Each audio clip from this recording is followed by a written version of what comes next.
हाय दोस्तों, मेरा नाम है आकाश और आज हम यहाँ पर इस वीडियो में बात करने वाले हैं हाल फिलहाल के लेटेस्ट फैक्ट शीट के बारे में, जो कि किसी भी एसेट मैनेजमेंट कंपनी द्वारा पब्लिश की जाती है।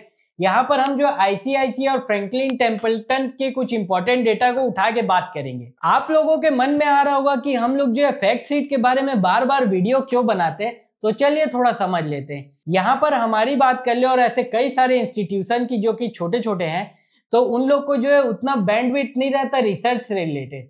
लेकिन यहाँ पर अगर हम बड़े खिलाड़ी की बात कर ले जो कि एसेट मैनेजमेंट कंपनी होते हैं, जो कि 5 लाख 10 लाख करोड़ में पैसा मैनेज करते हैं, तो उनको मार्केट के देखने का नजरिया जो है अलग रहता है एज कम्पेरेटिव अगर किसी नॉर्मल आदमी के बारे में बात करें तो यहाँ पर एमफी के द्वारा हर एसेट मैनेजमेंट कंपनी को कहा जाता है कि वो अपना फैक्ट शीट पब्लिश करे, जहां पर कि उनके जो टॉप सीआईओ और फंड मैनेजर है वो क्या देख रहे हैं उसको बताया जाता है। तो इसे अगर हम स्टडी करते हैं हर मंथ और मंथ वाइज, तो हम एक प्रकार से बेटर निवेशक बन पाते हैं और हमारे जितने भी क्लाइंट है जो कि हमारे म्यूचुअल फंड से जुड़े हुए हैं उनको अच्छे सजेस्ट कर पाते हैं और अपने पोर्टफोलियो में भी अच्छे फेर बदल कर पाते हैं, जिससे कि एक प्रकार से परफॉर्मेंस जो है अच्छी हो पाती है। इसीलिए हमें इस चीजों के बारे में जानना जरूरी हो जाता है। तो चलिए आज हम इसी वीडियो में अगस्त की फैक्ट शीट के बारे में बात करने वाले हैं, लेकिन उससे पहले अगर आप हमारे इस चैनल में नए तो कृपया करके इसे लाइक सब्सक्राइब एंड शेयर कर लें। यहाँ पर ये वीडियो में जो है हम लोग टॉप डाउन एनालिसिस करने वाले हैं कि ग्लोबली क्या चल रहा है, उसके बाद इंडिया में क्या चल रहा है और इसी के साथ साथ कुछ अदर इंडिकेटर इंडिया से रिलेटेड वो क्या बता रहे हैं उसके बारे में, और आखिर में इसे हम कंक्लूड करेंगे। तो चलिए शुरू करते हैं। ग्लोबल इकोनॉमी की ग्रोथ की तरफ हम चले तो जैसे कि आप लोग देख पा रहे होंगे ब्लू कलर के रेक्टेंगल से हमने जो है डिनोट करके अमेरिका में पिछले क्वार्टर में जो है ग्रोथ अच्छी हुई है और जापान में। अमेरिका के बारे में बात कर ले तो वहां पर इंटरेस्ट रेट थोड़ा गिरा है, जिसके कारण की कंज्यूमर सेंटीमेंट थोड़े अच्छे हुए और इसी के साथ साथ कई सारी कंपनी का मैन्युफैक्चरिंग अमेरिका में बढ़ा है, इस वजह से भी वहां ग्रोथ हो रहा है। और जापान के तरफ हम चले तो जापान में इंटरेस्ट रेट बढ़ा है, जिसके कारण की लोगों की सैलरी भी बढ़ी है और उस वजह से कंजप्शन आ रहा है, जिसके कारण इकोनॉमी चला हो। ग्लोबल सेंट्रल बैंक की तरफ हम चले तो यहाँ पर आप लोग देख सकते हैं दुनिया की जितनी भी जो मेजर इकोनॉमी है जैसे यूएस, यूके और यूरोजोन के बारे में बात कर ले तो वो जो है अपना धीरे धीरे करके इंटरेस्ट रेट गिरा रहे हैं। लेकिन जापान के बारे में बात कर ले तो पहले नेगेटिव तो धीरे धीरे करके इंटरेस्ट रेट वो बढ़ा रहे हैं और बैंक ऑफ जापान इस वजह से जो है इंटरेस्ट रेट ज्यादा चार्ज कर रहा है। और ये एक प्रकार से जापानीज इकोनॉमी के लिए बहुत बढ़िया भी है, क्योंकि कई सालों से वहां पर जो है मार्केट भी नहीं चले थे और लोगों की जो है पर कैपिटा इनकम ग्रोथ भी नहीं हुई थी। तो यहाँ पर जैसे जैसे इन्फ्लेशन आ रहा है तो चीजों की प्राइस जो है थोड़ी बढ़ी है और जापान ने पहली बार जो लोगों का वेज इंक्रीमेंट किया, जिससे ग्रोथ आ पा रहा है। ग्लोबल बॉन्ड यील्ड के बारे में बात कर ले जहां पर की स्प्रेड को देखना हमें इंपॉर्टेंट हो जाता है, तो आप लोग देख सकते हैं अमेरिका का जो स्प्रेड है वो घटा है, लेकिन जितनी भी अदर इकोनॉमी है जापान, जर्मनी, यूके, वो सब के इंटरेस्ट रेट में थोड़ा थोड़ा स्प्रेड में बढ़ोतरी दिख पा रही है। तो यहाँ पर हमने बात किया थोड़ा ग्लोबल इकोनॉमी के बारे में, जहां पर की इंटरेस्ट रेट को धीरे धीरे करके कम किया जा रहा है। लेकिन यहाँ पर यूरोप और जापान के बारे में बात कर ले तो वहां थोड़े थोड़े बढ़े शॉर्ट टर्म इंटरेस्ट रेट, जिसके कारण कि वहां की मार्केट भी बढ़ रही है। ग्लोबल मार्केट की तरफ हम चले तो यहाँ पर आप लोग देख सकते हो ग्लोबल मार्केट में चाइना जो है लगातार आउट परफॉर्म कर रहा है, उसके बाद यूरोप और एशिया, और सबसे वर्स्ट परफॉर्मिंग में बात कर ले तो वो इंडिया का मार्केट है। और यहाँ पर चाइनीज मार्केट के बारे में अगर हम थोड़ा बात कर ले तो चाइना की जो सरकार है वो चाह रही है धीरे धीरे करके सस्टेन तरीके से जो है रैली आए चाइनीज मार्केट में, जहां पर कि चाइना के जितने भी सरकार की इंस्टीट्यूशन है वो धीरे धीरे करके बाइंग कर रही है। और कई बार चाइना से ऐसी भी न्यूज आ रही है कि लोग लोन लेके पैसा लगा रहे हैं धीरे धीरे करके। और अगर आपको ये जानना हो कि इस पर्टिकुलर मार्केट में हम कैसे पैसा लगा पाए तो आप कमेंट करके हमें बता सकते हैं। ग्लोबल मार्केट परफॉर्मेंस को जुलाई 2025 में देखे जो डेटा जो फ्रैंकलिन टेम्पल्टन से आए, जहां पर कि जकार्ता कंपोजिट इंडेक्स ने सबसे गजब बाजी मारी है, आप लोग देख सकते हैं। और यहाँ पर कई सारे जो स्टॉक मार्केट के इंडाइसेस है वो बढ़िया परफॉर्म कर रहे हैं इंडिया को छोड़ के। फिर हम डिफरेंट एसेट क्लास के बारे में बात कर ले, जैसे कि गोल्ड के, सिल्वर के।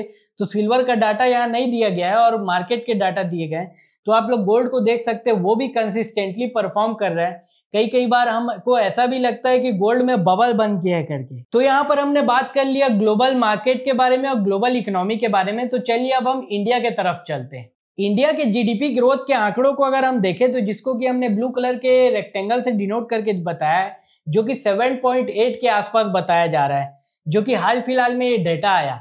और इस डेटा को हम यहाँ पर ये भी बोलना चाहते हैं कि बिलीव नहीं करते, क्योंकि इसको जो है जीएसटी डेटा और पीएमआई डेटा से भी कंफर्म होना पड़ेगा। उसके बाद हम जीडीपी ग्रोथ प्रोजेक्शन की तरफ चले जो 6.4 के आसपास बताई जा रही है। इसके साथ साथ हम 8 कोर इंडस्ट्री के बारे में बात कर ले तो आप लोग देख सकते हैं यहाँ पर एग्रीकल्चर, माइनिंग, फिशरी सब के बारे में बताया गया है। और यहाँ पर भी जो मैन्युफैक्चरिंग के बारे में बात कर ले तो वहां पर पिछले क्वार्टर से थोड़ी ग्रोथ हुई है। ट्रांसपोर्टेशन की तरफ चले तो वहां पर ग्रोथ हुई है। डिफेंस में गवर्नमेंट एक्सपेंड कर रही है, वहां पर हुआ है। और रियल एस्टेट के बारे में बात कर ले तो वहां पर भी जितने एक्सपेंसिव अपार्टमेंट है वहां पर भी थोड़ी बाइंग आई थी, जिसके कारण ग्रोथ दिख पा रहा है। मैन्युफैक्चरिंग साइड में अगर थोड़ा डीप में जाके बात करें तो ऐसे ईएमएस इंडस्ट्रीज जो कि इलेक्ट्रॉनिक कंपोनेंट मैन्युफैक्चर कर रहे हैं वहां पर ये ग्रोथ देखी जा रही है। लेकिन डोमेस्टिक कंजप्शन के हिसाब से अगर हम ग्रोथ देखें तो वो ठंडी है। फिर हम इन्फ्लेशन की तरफ चले तो सीपीआई यानी कि कंज्यूमर प्राइस इन्फ्लेशन के डाटा वहां पर गिरावट दिख रही है, जिसके कारण आप जो है खाद्य पदार्थ यानी कि दाल के बारे में बात कर ले, तेल के बारे में बात कर ले तो वो सारे के सारी चीजों पे जो इन्फ्लेशन कम होते जा रहे हैं। लेकिन ये डाटा जो है ओवरऑल गलत पिक्चर प्रोजेक्ट कर रहा है, सही नहीं बता पा रहा है। क्योंकि अगर हम ओवरऑल इन्फ्लेशन में 2-4 चीजों के डाटा को इन्वॉल्व ना करें तो क्लियर पिक्चर नहीं बता पाता। जैसे कि हम अगर टेलीकॉम टैरिफ के डाटा के बारे में बात कर ले जहां पर कि भारतीय एयरटेल और जियो ने स्पाइक किया, उसका डाटा यहाँ पर अवेलेबल नहीं है। इसी के साथ साथ हम हेल्थ की महंगाई के बारे में बात कर ले, प्राइवेट हॉस्पिटल की और प्राइवेट फार्मा की, वो इंक्लूडेड नहीं है। पेट्रोल भी इंक्लूडेड नहीं है। तो इससे जो एक प्रकार से इन्फ्लेशन का गलत पैमाना पता चलता है। इसी के साथ साथ हम अगर इंडस्ट्रियल प्रोडक्शन की तरफ चले तो जैसे कि आप लोग देख पा रहे हो पिछले बार से थोड़ा स्लाइड बढ़े हैं, लेकिन ओवरऑल की बात कर ले तो वो नेगेटिव ट्रेंड में है, जिसके कारण की ओवरऑल इकोनॉमी में स्लो डाउन भी देखा जा रहा है। कोर आउटपुट के डेटा के बारे में जैसे कि हमने ऑलरेडी बात किया था, उसको हमने रेक्टेंगल कलर के ब्लू कलर से डिनोट भी किया है। यहाँ पर आप लोग देख सकते हैं एकदम स्लाइड ग्रोथ है जो कि लगातार सिंगल डिजिट के आसपास है, 1 और 2 के आसपास। फिर हम यहाँ पर HSBC के PMI इंडेक्स के बारे में बात कर ले तो यहाँ पर सर्विस रिलेटेड चीजें बढ़ी हैं, लेकिन मैन्युफैक्चरिंग उतना ज्यादा नहीं बढ़ी है। कुछ और डेटा के बारे में हम बात करें जो कि इंडिया के इकोनॉमिक हीट मैप को बताने की कोशिश करते हैं तो यहाँ पर आप लोग देख सकते हैं मैन्युफैक्चरिंग PMI थोड़ा बढ़ा है, जिसको कि हमने जो रेड कलर के एरो से राइट करके डिनोट किया है। कोर इंफ्रा के बारे में बात कर ले जो कि गवर्नमेंट खर्चा करती, वहां पर उतना ज्यादा ग्रोथ नहीं हुआ है, जिसको कि हमने F तरीके से डिनोट किया है। इसके साथ साथ हम अगर पैसेंजर व्हीकल के बारे में बात कर ले तो वहां पर भी ज्यादा ग्रोथ नहीं हुई है, स्लाइट हुई है। ट्रैक्टर के सेल्स के बारे में बात कर ले तो पिछले बार से बहुत ज्यादा सेल्स गिरी है। 2 व्हीलर का डेटा हम देखें तो वहां पर भी स्लाइड ग्रोथ हुआ है। डोमेस्टिक एयर ट्रैफिक के बारे में बताया ही नहीं गया। कंज्यूमर प्राइस इन्फ्लेशन के बारे में बात कर ले तो कंज्यूमर के कॉन्फिडेंस इंक्रीज हुए हैं, लेकिन यहाँ पर खाद्य पदार्थ, प्रोडक्ट और स्टफ में हुए हैं। उसी जगह अगर हम हेल्थ इंश्योरेंस, हेल्थ केयर के बारे में बात कर रहे हैं या एजुकेशन में, वहां पर कंज्यूमर का कॉन्फिडेंस जो है डाउन है। सीपीआई इन्फ्लेशन, WPI इन्फ्लेशन के बारे में बात करें तो वो डिक्रीज है। और ट्रेड बैलेंस के बारे में बात कर ले तो वो बढ़ा हुआ है। ऐसा इसलिए भी बढ़ा हुआ है क्योंकि जो रुपए के बारे में बात कर ले तो वर्स्ट करेंसी हुई है परफॉर्म करने वाली, और उसके टूटने के कारण जो है हमारा डेफिसिट बढ़ा हुआ है। जीएसटी कलेक्शन के बारे में बात करें तो वो पिछले बार से थोड़ा बढ़े हैं, जिसको कि हम आगे चलते हुए थोड़ा कम देख सकते हैं, क्योंकि हाल फिलहाल में जो जीएसटी रिफॉर्म हुआ जिसके कारण सरकार जो अपना एसेंशियल प्रोडक्ट से जीएसटी को कम किए, इस वजह से। तो यहाँ पर हमने बात कर लिया इंडियन इकोनॉमी के बारे में, तो चलिए अब हम इंडियन मार्केट के बारे में बात कर लेते हैं। तो जैसा कि आप लोग देख पा रहे होंगे यहाँ पर फ्रैंकलिन टेम्पल्टन का डाटा है, जहां पर कि जुलाई 2025 का बताया जा रहा है पूरे साल से कंपेयर करके। आईटी टेक रियल्टी इंडेक्स यानी कि लगभग मेजर इंडाइसेस 2 को छोड़ के सब जो है नेगेटिव टेरिटरी में है। और हेल्थ केयर और कंज्यूमर के बारे में बात कर ले तो वो थोड़ा पॉजिटिव है। फिर हम ICICI के डेटा की तरफ चले जहां पर कि 1 मंथ के और 1 ईयर के डेटा कंपेयर करके बताए जा रहे हैं। तो यहाँ पर भी आईटी इंडेक्स के बारे में बात कर ले तो वहां पर सबसे ज्यादा नेगेटिव है। उसके बाद ऑयल एंड गैस और पावर रियल्टी यहाँ पर भी ज्यादा नेगेटिव है। बैंक के बारे में बात कर ले तो थोड़ा स्लाइड पॉजिटिव है, जिसको कि हमने ब्लू कलर से डिनोट करके बताया, क्योंकि यहाँ पर जितने भी म्यूचुअल फंड है अगर आप इंडिया में बात कर ले वो सारे के सारे जो है बैंक सेक्टर में एलोकेट करके बैठ गए इस वजह से। और बैंक में भी बहुत बड़ी दुविधा है क्योंकि क्रेडिट ग्रोथ उस प्रकार से नहीं हो पा रहा है, तो ये कैसे अपने रिस्क को मैनेज करेंगे पता ही नहीं। BSE ऑटो के बारे में बात कर ले तो आप लोग देख सकते हैं मारुति, महिंद्रा एंड महिंद्रा, ऐसे कई सारे कंपनी के शेयर प्राइस जो बहुत स्पीड से बढ़े, उस वजह से पर्टिकुलर मंथ में गेन देखा जा रहा है, उसको भी बताया जा रहा है। इसके बाद हम इंस्टीट्यूशनल फ्लो के तरफ चलते हैं। जहां पर कि इंडिया में आने वाले पैसे को बताया जाता है। तो आप लोग देख सकते हैं FII, DII और म्यूचुअल फंड के बारे में। तो म्यूचुअल फंड ही बस एक प्रकार से जो है बाइंग कर रहे हैं। DII यानी कि इंश्योरेंस के बारे में बात कर ले तो वो ज्यादा बाइंग नहीं कर रहे। FII के बारे में बात कर ले तो वो तो गायब ही हैं और ऑलरेडी अपने एक्सपेंसिव वैल्यूएशन में पोर्टफोलियो को बेच के निकलते जा रहे हैं। यहाँ पर मैं कुछ एक इंपॉर्टेंट बात को भी हाईलाइट करना चाहता हूँ जिसको कि सरकार उतना अच्छे से ले रही नहीं है। यहाँ पर आप अगर स्टॉक मार्केट में ट्रांजैक्शन करते हैं 5 लाख का, तो वहां पर आपके ब्रोकरेज से ज्यादा आपको STT लग जाता है घुसने और निकलने में, चाहे आप फायदे में रहिए या नुकसान में। और उसके बाद आपको जो है लॉन्ग टर्म और short term capital gains tax भी बढ़ा हुआ देना पड़ता है। और FII के बारे में बात कर ले जो कि ऑलरेडी बाहर से इंडिया में पैसा लेके आता है, तो बेचारों को घटती हुई रुपए के कारण उस रुपए डिवैल्यूएशन देखना पड़ता है और STT एक प्रकार से जानलेवा बन जाता है। तो FII यहाँ पर कैसे पैसा डालेगा? भारत सरकार को यहाँ पर थोड़ा ध्यान देना चाहिए और इसको सही करना चाहिए, जिससे कि हम जो FII के इनफ्लो को देख पाए आगे चलते हुए बढ़ते।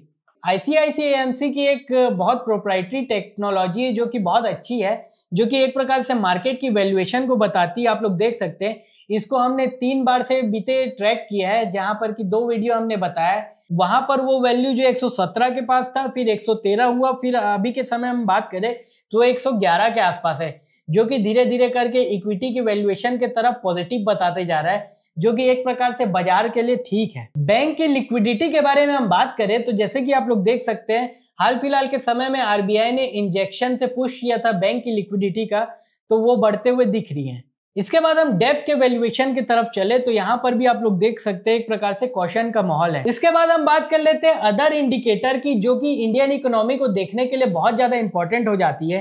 तो आप लोग रुपए को देख सकते हैं लगातार गिर रहा है और दुनिया की जो मेजर करेंसी वहां पर वर्स्ट परफॉर्मिंग करेंसी हो जा रही है, जिसके कारण हमारा फिजिकल डेफिसिट बढ़ा हुआ है और इंडिया ज्यादातर इंपोर्ट पे डिपेंड रहता है। और शुक्र मानिए कि यहाँ पर जो क्रूड ऑयल है उसकी रेट नहीं बढ़ी है, नहीं तो हमारा फिजिकल डेफिसिट और बढ़ जाता। बैंक के डिपॉजिट और क्रेडिट ग्रोथ की बारे में बात करें तो यहाँ पर कुछ चीजें पॉजिटिव हो रही है। यहाँ पर हमारी इकोनॉमी में क्रेडिट ग्रोथ अगर अच्छे से अपटेक होता है तो इंडियन इकोनॉमी में धीरे धीरे पॉजिटिव साइन दिखेंगे, जहां पर कि एक प्रकार से बुलिश सिग्नल दिख पा रहा है हमें।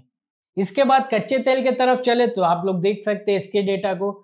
और गोल्ड के प्राइस के बारे में बात करें तो यहाँ पर 98 से 1 लाख के आसपास बताया जा रहा है, जो कि हाल फिलहाल में बात करें तो 1,08,000 रुपए के आसपास चला जा चुका है इस पर्टिकुलर गोल्ड का रेट, जिसके कारण कि इंडिया के जो कंज्यूमर है उनको दिक्कत जा रही है परचेसिंग करने में। और इसके बारे में हमें जो है कल्याण ज्वेलर के क्वार्टरली रिजल्ट में बताया गया था। फिर 2 इंपॉर्टेंट चीजों के बारे में हम बात कर लें, जैसे कि कमोडिटी प्राइस के बारे में। तो कमोडिटी प्राइस जो धीरे धीरे करके घटते जा रहे हैं इंडियन सेंस में, लेकिन क्रूड ऑयल के बारे में बात कर ले तो वो बढ़ा हुआ है क्योंकि हमारी जो रुपए है वो गिरते जा रहे हैं उस वजह से।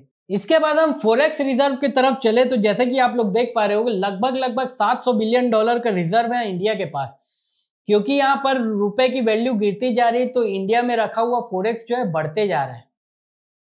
यहाँ पर बढ़ते हुए फॉरेक्स की ट्रेंड को बताने की कोशिश कर रहा है और इस बढ़ते हुए फॉरेक्स से RBI जो रुपए को स्टेबलाइज करने के लिए बार बार डॉलर बेचता है उसको भी बताता है।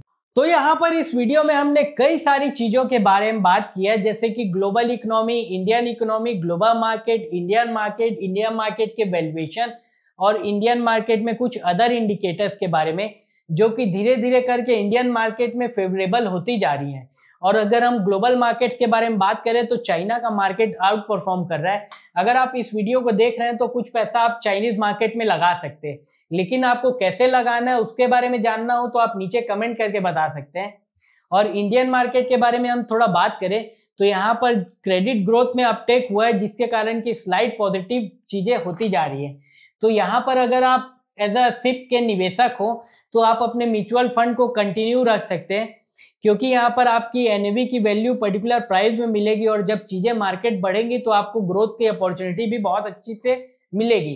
क्योंकि हाल फिलहाल में एक और डेटा भी आया था, जितने भी लमसम निवेशक जो हैं बड़े बड़े वो अपना पैसा मार्केट में डाल रहे थे इस वजह से। तो ऐसी ही और एक्साइटिंग जानकारी जानने के लिए आप हमारे इस चैनल को लाइक, सब्सक्राइब एंड शेयर करें। धन्यवाद।